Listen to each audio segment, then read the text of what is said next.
Dios continúe bendiciendo la vida de cada uno. En esta mañana vamos a desarrollar el estudio número 49 que venimos haciendo de la carta que escribe el apóstol Pablo a la iglesia que está en Roma, que como ya hemos visto sobre varias reuniones dirigidas a diferentes audiencias, pero con un mensaje en común, con un Salvador en común, con diferentes espectros de personas que habían recibido en distintos tiempos el llamado de Dios, pero que aún así todos ellos iban a tener acceso a una común salvación, como le llama la palabra.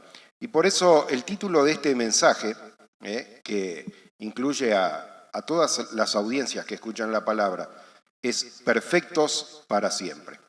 Y a través de este estudio, que estamos ya en los últimos versículos del capítulo 11 de la carta a los romanos, vemos esa obra redentora de Dios, pero también vemos los diferentes ejemplos que nos trae la palabra acerca de cómo debemos de ver a los hermanos y el lugar que ocupa cada uno de nosotros.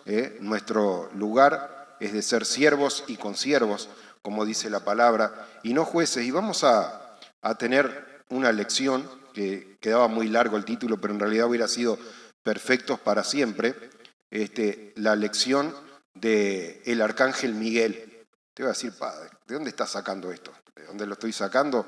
De la palabra de Dios. Así que en Romanos 11:26, que ya habíamos estado desarrollando en diferentes estudios, y si no lo puede buscar en cristo.uy, los estudios anteriores, y ver, el apóstol Pablo transcribe, haciendo referencia a que ya habiendo venido el Salvador, habiendo sido manifestado, un pasaje que había sido anunciado cuando todavía no había venido, en días de Isaías, decía el versículo 26, luego todo Israel será salvo como está escrito, vendrá de Sión el libertador que apartará de Jacob la impiedad. Isaías, si bien fue el que profetizó más que cualquier otro profeta del Antiguo Testamento, me atrevo a decir, tuvo la revelación de poder ver los días del ministerio de Jesús en la tierra, a tal punto que aún en su propio escrito profético, allí habla como Moisés hablaba con Dios, dice como cuando uno habla con su compañero, así también Isaías habla, el Mesías aún no se había manifestado, faltaban 700 y pico de años, y sin embargo dice en su escrito profético, dice, Señor, ¿quién ha creído a nuestro anuncio? Se está dirigiendo, aunque aún no había sido manifestado, ya el Espíritu lo había llevado a ver las cosas que habían de ser. Lo había llevado a ver de que tendría su manifestación en un lugar puntual, que en Jerusalén entregaría su vida y a través de ese sacrificio quitaría el pecado de Jacob, quitaría el pecado de Israel. Tal vez no le había sido revelado todavía acerca de que este mensaje iba a ser universal, o quizás sí, debemos estudiar todo el libro de Isaías para ver estas cosas, porque habla, da a entender acerca de la universalidad de la predicación de esta palabra. Lo cierto es que en días de Isaías estas cosas estaban por venir. En días de Jeremías, que también vamos a ver hoy, en el capítulo 31, hablaba acerca de esa obra de Dios, de un pacto que haría con el pueblo de Israel. Dice, este es el pacto que haré con ellos. Está hablando, Jeremías 31, está hablando a futuro de lo que Dios haría, a futuro para cuando Jeremías lo escribió, pero hermano, en días del apóstol Pablo, esa manifestación, esa aparición del Mesías esperado ya había acontecido. Usted recuerda que en Juan 4:25, Jesús va allí al pozo de José y se sienta, y mientras los discípulos van a comprar comida, viene la mujer samaritana al pozo de Jacob. Y allí se puso a dialogar con Jesús media renuente, como diciendo, no hablamos, no tenemos trato entre nosotros. Y cuando Jesús le dice, bueno, ustedes en realidad no están en un conocimiento completo de estas cosas. Y la mujer le dice en Juan 4:25, sé que el Mesías ha de venir, el cual es llamado el Cristo.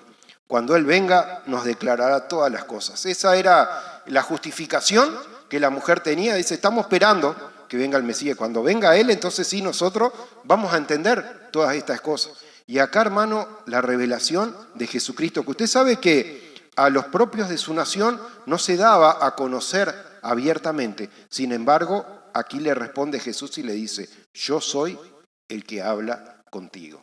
Y hermano, como el apóstol Pablo viene desarrollando, y quiero que quede un entendimiento completo acerca de estas cosas, él dice, y si no permaneciesen en incredulidad, Romanos 11:23, también serán reinjertados. Así que, hermano, todo Israel tiene acceso a la salvación condicionado a que reconozcan el único nombre en el cual podemos ser salvos, en el nombre de Jesucristo. Nosotros, la reunión anterior, tratamos de cantar una canción, ¿no?, que es Lavado en la sangre del Cordero. Y esta canción estaba en inglés, después la grabamos, ya está ahora inclusive en la página de la iglesia, también en cristo.uy, en la sección alabanza, puede escucharla. Y tiene una palabra, Rachel está cursando allá el último año de inglés para un examen internacional, y dice, hicieron una pregunta en la clase de inglés y la única que la sabía soy yo. Dice, ¿qué quiere decir? Cleansing power, ¿no? ¿Por qué la sabía? Porque nosotros la habíamos estado cantando aquí.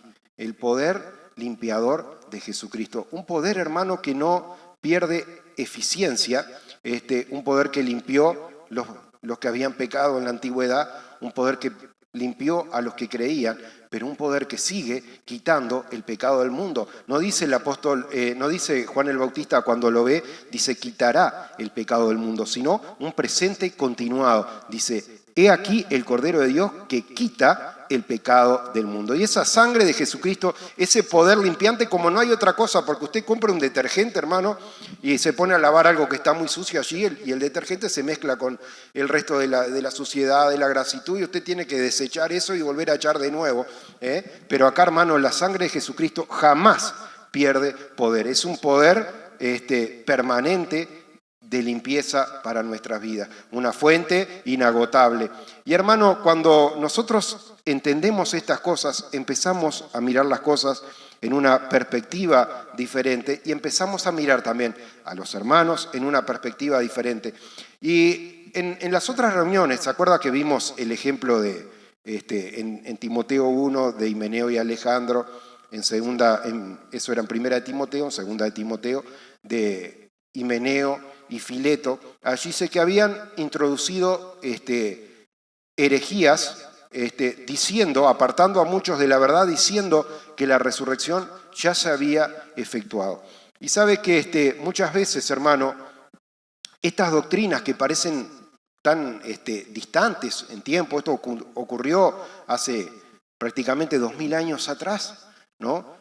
Y decimos, ¿cómo puede ser que esa misma doctrina de error sigue hoy afectando la vida de muchos que se dicen ser creyentes, que también dicen la resurrección ya se ha efectuado? Otros que están como en días del apóstol Pablo, el propio apóstol Pablo fue uno.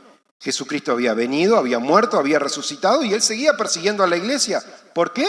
Porque no había llegado el tiempo en que Dios los llamara. Cuando el apóstol Pablo predica y dice, si no permaneciesen en incredulidad, también serán injertado, está hablando de su propia vida, está hablando de su propio testimonio. Él estuvo en incredulidad, él estuvo como la mujer samaritana esperando que el Mesías viniera y diera a conocer todas las cosas, y había venido, pero él no lo había logrado reconocer hasta que tuvo un encuentro con Jesucristo allí en el camino a Damasco. Así que, hermano, todas estas cosas, ¿no? También yo quería hacerlo no quiero hacerlo gráfico.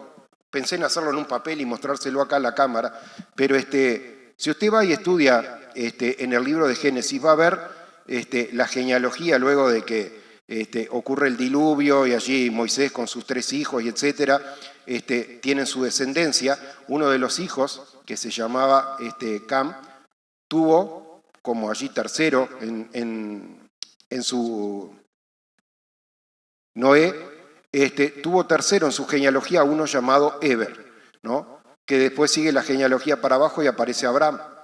Después Isaac, Jacob, y a Jacob Dios le cambió el nombre por Israel. Israel tuvo 12 hijos. Había Adán, Gad, Isaacar, Zabulón, Neftalí, etc. Y había uno que se llamaba Judá. Abraham no era judío. Abraham no era israelita. Abraham era hebreo, era descendiente de este hombre Eber. Y por eso cuando nosotros tenemos la carta a los hebreos, tenemos un pacto que Dios hizo que no se limita allí. No es, por ejemplo, el pastor Renzo tuvo 3 hijos, ¿no? Y uno de los hijos soy yo, que me llamo Daniel, que a su vez también tuve 4 hijos. Pero hermano, cuando hay un pacto o un beneficio que aplica al pastor Renzo, se transmite a los demás. Y no hay diferencia, puede haber algo que es exclusivo para el más chico de la familia, que es Elijah, que es nieto del pastor Renzo. Entonces, eso es lo que nosotros tenemos que entender cuando leemos en la palabra, porque muchas veces dice, este es el pacto que haré con ellos. Y aún, hermano, yo meditaba que en cierta oportunidad la palabra habla de un nuevo pacto y, por ejemplo, en la carta a los hebreos habla también de un pacto. ¿Por qué? Porque nosotros, hermano, no tenemos un pacto nuevo. Tenemos el único pacto que se hizo con el pueblo gentil, que éramos enemigos y que un día el Señor nos dijo, ahora ya no son más enemigos, sino que son amigos. ¿Y sabe qué? Dios hablaba acerca de la obra que Él iba a desarrollar. Dice, este es el pacto que haré con ellos después de aquellos días. ¿Cuáles son aquellos días? Justamente lo que Isaías estaba diciendo. Vendrá a Sión el libertador y apartará el pecado de Jacob. ¿Cuánto lo apartó? Cuando fue crucificado allí en la cruz. Marca un tiempo específico, hermano. Dice, este es el pacto que haré con ellos. Por un lado, no me acordaré más de sus delitos y pecados. Pero por otro lado dice, pondré mis leyes en sus mentes y en sus corazones.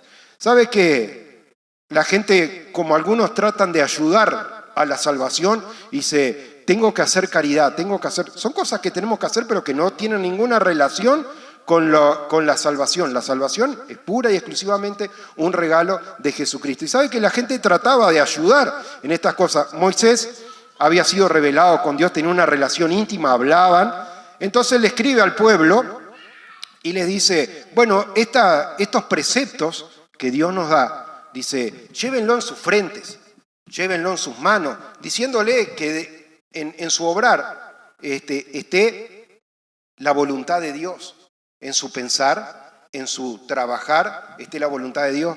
El pueblo entendió, no, pensó que lo que tenía que hacer era literalmente agarrar el versículo, meterlo en una cajita y atárselo en el brazo y en la frente. Esta es una práctica que estaba vigente en días de Jesús, porque Jesús dice, para mostrarse más justos delante de los hombres, alargan los flecos de su vestidura y ensanchan sus filacterías, que era el nombre que tenía la cajita que tenía esos pasajes. Pero hermano, hoy la obra de Dios no consiste en agarrar una cajita de cuero y poner los preceptos de Dios ahí dentro, sino que el Señor dice, yo haré un pacto. ¿Cuál era el pacto? Él enviaría el Consolador, el Espíritu Santo de verdad, que conoce lo íntimo de Dios. ¿Quién conoce lo íntimo del hombre sino el Espíritu del hombre que está en él? Así tampoco nadie puede conocer las cosas de Dios si no es a través del Espíritu de Dios. Y Jesús nos dice, no los dejo solos, les voy a enviar mi Espíritu. Así que toda esta obra que sabemos, hermano, fue Jesús murió, resucitó y en el día de Pentecostés, había pasado prácticamente unos 50 días de aquello, allí viene el Espíritu Santo, el pueblo permanecía unánime en el aposento alto, orando, esperando la promesa de Dios, porque las promesas de Dios, hermano, son sí y son amén.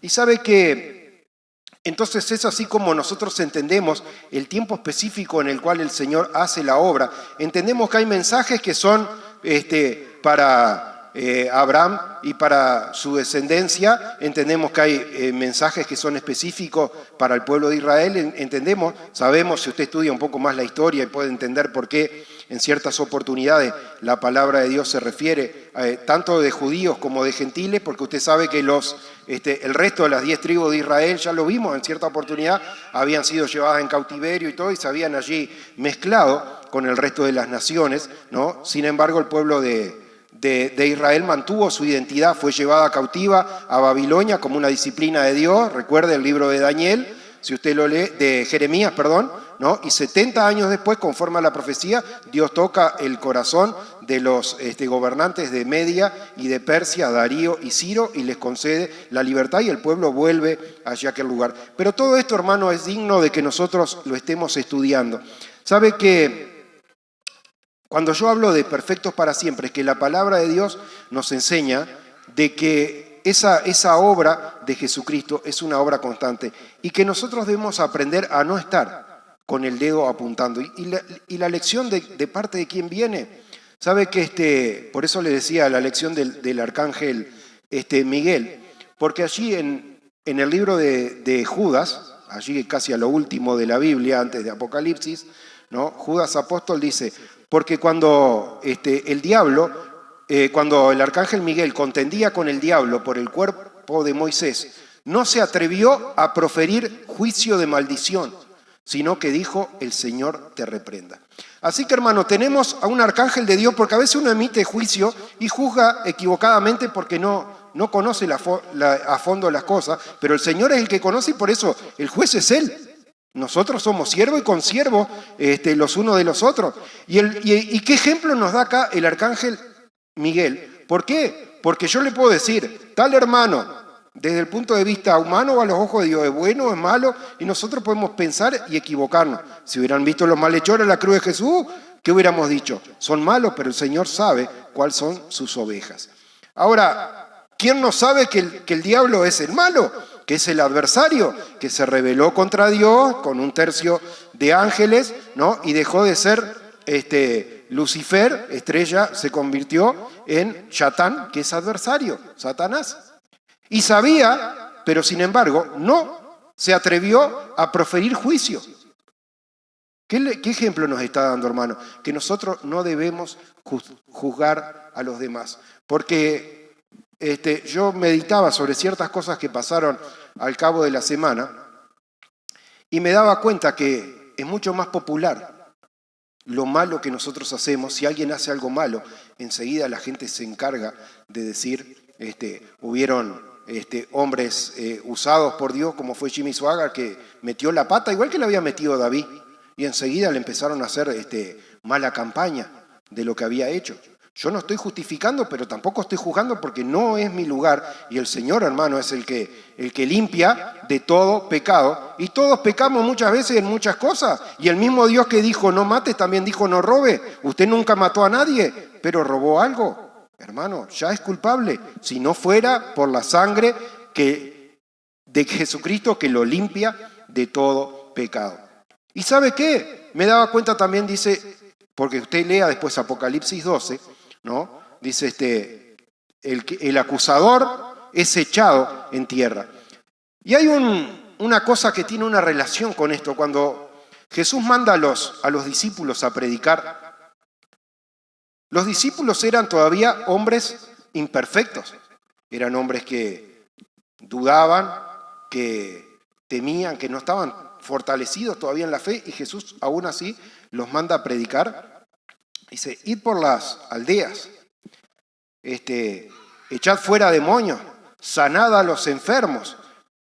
Y cuando estas cosas se dan y vuelven gozosos, Jesús da testimonio, dice, yo veía caer del cielo, como cae una estrella, al acusador, al adversario, a Satanás.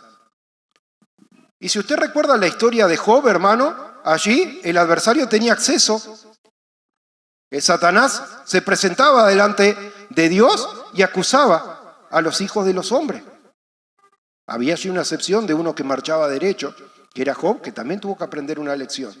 Pero, hermano, le quiero decir que el que acusa no está haciendo las obras de Dios, no se comporta como un hijo de Dios. Dice, allí los religiosos en día de Jesús decían, nosotros somos hijos de Abraham. No, ustedes son hijos de vuestro padre el diablo. ¿Qué estás diciendo? Decían escandalizados. Si fueran hijos de Abraham, las obras de Abraham harían. Pero cuando uno acusa, está haciendo la obra que el diablo estaba haciendo. Y la Apocalipsis 12 dice, ha sido echado fuera el acusador. Pero tengan cuidado, dice, porque ha descendido a la tierra con gran ira, porque sabe que le queda poco tiempo. ¿Para qué? Para zarandearlo a usted, para zarandearme a mí. Al propio apóstol Pedro había allí, el Señor pone los límites, dice, el diablo ha pedido para zarandearte como se zarandea al trigo. Hermano, sepamos que la justificación viene de Dios, el juicio es de Dios y la sangre de Jesucristo nos limpia de todo pecado. ¿Cuántas cosas nosotros hacemos mal? ¿Sabe que en esta semana no tiene que aprender de las cosas cotidianas también? Porque si solo conocemos la letra y no podemos poner en práctica las cosas.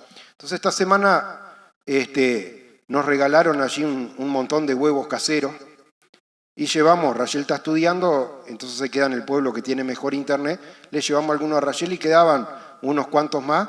Y Camila, como sabe que me tiene que preguntar, dice, ¿qué hago con estos huevos? ¿Se los doy o se los vendo? Le digo, no, dáselos. ¿Por qué? Porque yo aprendo de la palabra. Yo no los compré, a mí me los regalaron. Y la palabra, cuando Jesús los mandó a hacer estas cosas, dice, sanad enfermos, echad fuera demonios y todo. Dice, de gracia recibiste, de gracia tenéis que dar. Nosotros, hermanos, tenemos un compromiso. ¿Y sabe qué? Esas enseñanzas torcidas que se habían metido en los días allí que Timoteo estaba allí liderando una iglesia, que decían que la resurrección ya se había efectuado, también han polulado otras enseñanzas falsas que cobran dice, ¿usted quiere ser sano? Tiene que pagar tanta plata y hasta le dan recibo en algunos lados, que le ponen nombre y el recibo se llama indulgencia, se llamó, pero se sigue llamando. Pero esas cosas, hermanos, siguen aconteciendo en nuestros días, siguen, hermanos, dice porque después de que habéis gustado los dones celestiales y todo lo demás, si os volviereis atrás, dice, no crucificaremos de nuevo a Cristo, exponiéndolo al vituperio, exponiéndolo a la vergüenza, dice allí. Y sin embargo, hermano, hay quienes salen y anuncian de que Jesucristo vuelve a morir cada año. Dice, muere el viernes y resucita el domingo. Todo enseñanzas torcidas, hermano, que se apartan de la verdad de Dios, porque la palabra me enseña que vino, ofreció su vida, murió una vez y para siempre. Si usted tiene dudas sobre estas cosas, lo invito, estudie la carta a los hebreos, estúdiela en detenimiento y usted va a ver cómo esta obra redentora de Jesucristo fue completada. Y ahora, abogado tenemos delante del Padre, Jesucristo el justo, sentado allí a la diestra del Padre para intervenir por cada uno de nosotros. Y sabe que aún acerca de esta obra que Dios hace, de dar la facultad, porque yo estudiaba el contexto de Hechos 16, cuando el apóstol Pablo allí había recibido una visión de que no tenía que ir a otra región, sino que tenía que ir a Macedonia a predicar, y en obediencia a esta visión cambió los planes, cambió los boletos que tenía para ir a un lugar, a un lugar que él quería, para ir al lugar que Dios quería. Y como era el lugar que Dios quería, Dios respaldaba esto. Allí dice, salieron el día de la oración y se convierte esta mujer, Lidia, vendedora de Tiatira, ella y su familia, y los compromete a quedar en su casa. ¿Sabe qué sigue a ese, sin cambiar el título? ¿Qué versículo sigue? Dice, entonces nos salió al encuentro una muchacha, dice que tenía un espíritu de adivinación, la cual iba dando voces atrás de nosotros, diciendo, a ver si lo encuentro acá, 16, Hechos. No lo busque, yo se lo leo. Aconteció que mientras íbamos a la oración, nos salió al encuentro una muchacha que tenía espíritu de adivinación, la cual daba gran ganancia a sus amos, adivinando. Esta, siguiendo a Pablo y a nosotros, daba voces diciendo, y usted escuche, porque desde el punto de vista humano usted puede decir, no era nada malo lo que anunciaba, iba pregonando atrás de ellos.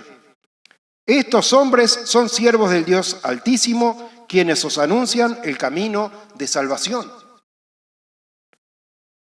Versículo 18, y esto hacía por muchos días, Mas desagradando a Pablo, éste se volvió y dijo al espíritu, no a la muchacha, al espíritu, dijo, te mando en el nombre de Jesucristo que salgas de ella.